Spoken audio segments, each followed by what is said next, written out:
యేసుక్రీస్తు నామమున ఈ కార్యక్రమంను వీక్షిస్తున్న మీ అందరికీ శుభములు తెలియజేస్తున్నాను.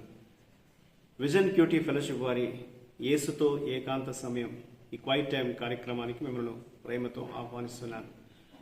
దేవుని వాక్యాన్ని ప్రతిరోజు ధ్యానించే సమయం దేవుడు మనకు దయచేస్తున్నదికై దేవునికి ఎంతగానో కృతజ్ఞతలు తెలియజేస్తున్నాను.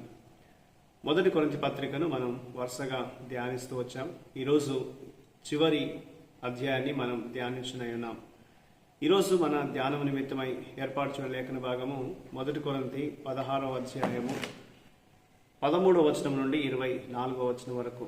ముందుగా ఈ భాగంలో మనం 13, 14 వచనాలు చదువుకుందాం. మెలకువగా ఉండుడి, విశ్వాసమందు నిలకడగా ఉండుడి, పౌరుషం గలవారై ఉండుడి, బలవంతులై ఉండుడి, మీరు చేయు కార్యములన్నీ ప్రేమతో చేయుడి. ఈనాటి లేఖన భాగం ఆధారంగా మనం ఏర్పాటు చేసుకున్న అంశం ఏదనగా ప్రతిదీ ప్రేమతో చేయండి. Do everything in love. నేటి వాక్య భాగం యొక్క సారాంశాన్ని మనం గమనించినట్లయితే పౌలు తన బోధనలను 5 ప్రోత్సాహాలతో ఆయన సంగ్రహించి ముగించినట్లుగా మనం చూస్తాం. మెలకువగా ఉండండి, విశ్వాసంలో స్థిరంగా నిలబడండి, క్షమించండి, బలంగా ఉండండి, మరియు ప్రతిదీ ప్రేమతో చేయండి.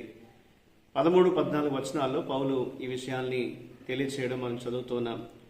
ఆ తదుపరి పౌలు కొరింథీ సంఘ నాయకులను మరియు స్టెఫన్ ఇంటి వారిని ప్రోత్సహించడం మనం చూస్తున్నాం. వారి సేవను గుర్తించి వారిని గౌరవించాలని విశ్వాసులను కోరాడు. మరియు అకుల, ప్రిస్కిల్లాతో సహా తోటి విశ్వాసులు, తోటి పనివారికి కూడా ఆయన శుభాకాంక్షలు తెలియజేసి విశ్వాసులు ఒకరినొకరు స్నేహపూర్వకంగా పలకరించుకోవాలని సలహా ఇచ్చాడు. ప్రభువును ప్రేమించని వారిని పౌలు హెచ్చరించినట్లుగా మనం లేఖనాలు చూస్తున్నాం. మారనాథ అని ఉద్ఘాటిస్తూ కృప మరియు ప్రేమతో కూడినటువంటి శుభాకాంక్షలతో పౌలు ఈ లేఖను ముగించాడు.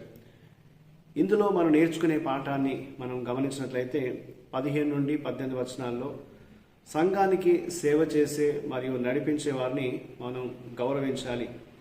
సంఘ నాయకులు అలాంటి వ్యక్తులతో సహా ఎవరు కూడా పరిపూర్ణులు కాదు. కానీ పౌలు వారి ప్రయత్నాలను, వారు చేసిన పనులను గుర్తించమని విశ్వాసులకు సూచించినట్లుగా మనం ఈ పత్రికలో చూస్తున్నాం.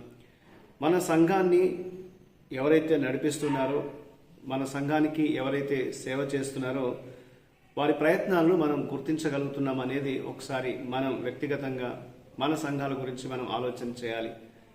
14 అలాగే 24 వచనాలు మనం గమనించినట్లయితే అన్ని విషయాలను ప్రేమతో ముగింపుగా ఉండాలి అనేది పౌలు తెలియజేస్తున్నాడు. ప్రతి విషయానికి కూడా ప్రేమ అనేది తప్పనిసరిగా ఉండాలని పౌలు తెలియచేయడం మనం ఈ యొక్క పత్రిక చివరి అధ్యాయంలో చూస్తూ ఉన్నాం. తన ఉత్తరం అంతటా కొరింథీ సంఘాన్ని పౌలు హెచ్చరించాడు. అయితే వారి పట్ల ఆయనకున్నటువంటి ప్రేమ ఎప్పుడు కూడా తగ్గలేదు. వారిని అమితంగా ప్రేమించి వారి ఆత్మీయ జీవితంలో సరిచేయబడి దేవుణ్ణి అనుసరించేటువంటి విశ్వాసులుగా ఉండాలని, దేవుడు ఆశించిన విధంగా వారు ఆధ్యాత్మికంగా ఎదగాలని, స్థిరపడాలని పౌలు ఎంతో ప్రేమపూర్వకంగా కోరి వారికి ఉత్తరం రాసినట్లుగా మనం చూస్తున్నాం. సంఘం పట్ల తనకున్నటువంటి ప్రేమను అతడు ఒప్పుకొని ఈ లేఖను ముగించాడు.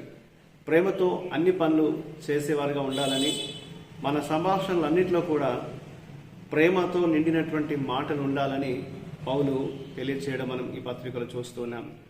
కాబట్టి మన వ్యక్తిగత జీవితాల్లో, మన కుటుంబాల్లో, మన సేవా జీవితంలో మనందరం కూడా సమస్తమును ప్రేమతోనే చేస్తూ ఉండాలి అనేది ఈ యొక్క వాక్య భాగం మనకు తెలియజేస్తుంది. 13వ అధ్యాయంలో పౌలు ఇంతకుముందే ఆయన గుర్తు చేశాడు. మనం ప్రేమ లేకుండా ఏది చేసినా అదంతా కూడా వ్యర్థమని.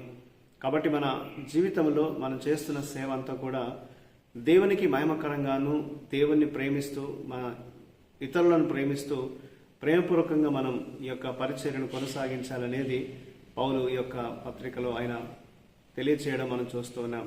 కాబట్టి సమస్తమును ఏమి చేస్తున్నప్పటికీ కూడా ప్రేమపూర్వకంగా మనం చేయాలి అనేది లేఖనం మనకు తెలియజేస్తుంది.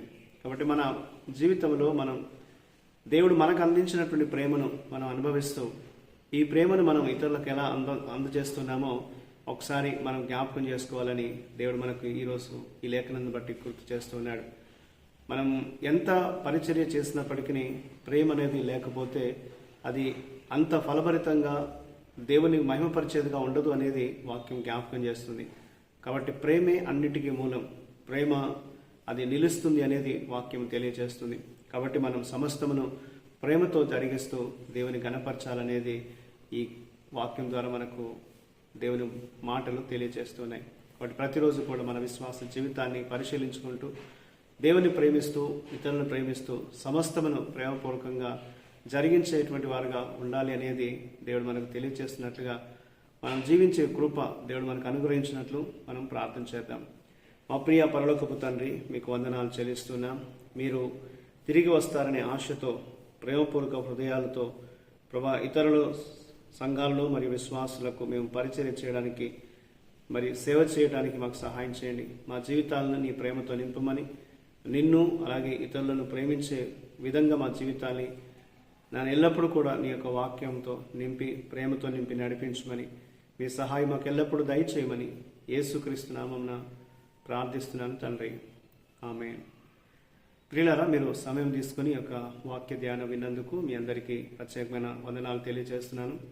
ప్రతిరోజు మీకు అందించబడుతున్న ఈ అనుదిన ధ్యానాలు మీకు మేలుకరంగా ఉన్నట్లయితే మీ యొక్క అనుభవాన్ని మాతో పంచుకోవాల్సిందిగా కోరుతున్నాను.